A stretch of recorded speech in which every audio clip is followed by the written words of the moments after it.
Hey everybody. So for the first question, Dropbox is a late mover in a crowded space. What will set them apart from their rivals? So the biggest thing is the simplicity of their product. So it's something that just works. It's easy to use, and it doesn't take much thought. You just set it up and the files sync seamlessly with all of your devices, and it does it fairly quickly too.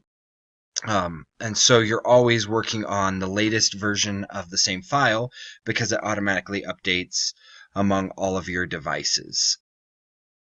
So the biggest problem that it solves is the need of moving files, or the need to carry a jump drive, or the need to um, send your files via email, or just upload them to a box, download them from an internet box, storage box, to edit them and then re-upload them to the box again. Um, so they provide a seamless service that really works with all of your devices and keeps everything up to date without having to do all that extra work. And for me personally, I've found Dropbox to be a great tool because I'm not constantly having to worry about moving files, and if I'm working on the correct file, because it automatically updates it on all of my devices. And so I think this is a problem that really most people have nowadays, especially with multiple devices. I've got a laptop, a cell phone, a desktop computer. So having files up to date on all of your devices is something that's very pertinent right now. And like I said, almost everybody has multiple devices and has this problem. So what Dropbox does is they create an easy way to make that happen.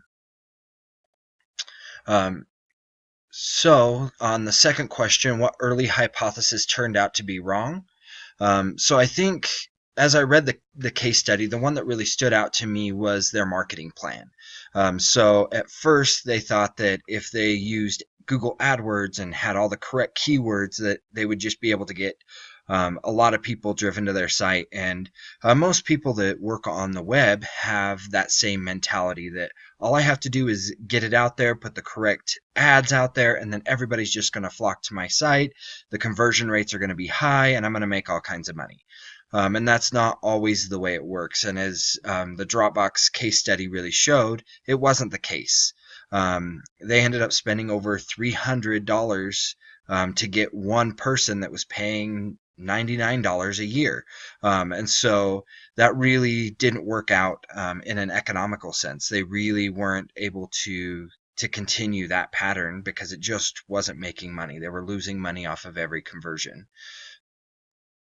And so they really had to change their way of thinking. And this is what I thought was really cool, was in the case study where they said that sometimes you don't start working on trying to find an answer unless you realize that there's a real problem. And that's where they were at. They didn't realize that it was going to be a problem. They thought that the AdWords would just work, and that wasn't the case. And so they had to make a pivot. They had to really change their way of thinking. And that's where they decided that using the free subscribers as a form of marketing would be the best way to market their product. And so the money that they would put into marketing, they put into the double-sided promotion, and that allowed them to really grow at that point and to really expand their user base. And so I think that that's a big part of pivoting or changing your mindset, is to realize what you're doing isn't working, and then finding the best solution.